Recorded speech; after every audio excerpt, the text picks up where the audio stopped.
a sharing list of Christian movies,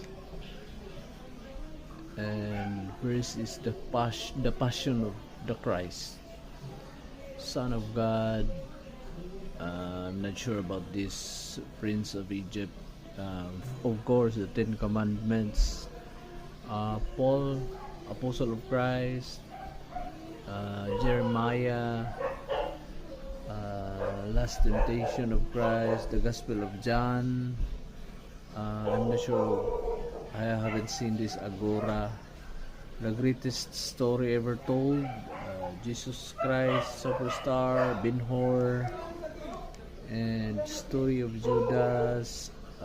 Life of Brian. Apostle of Peter. Barabbas. Risen. King of Kings. David. The Young Messiah. The Robe. The Exodus. And the Nativity. The Story of Ruth. Samson. Mary Magdalene, Noah, and so far these are the list of Christian movies on Philly TV. And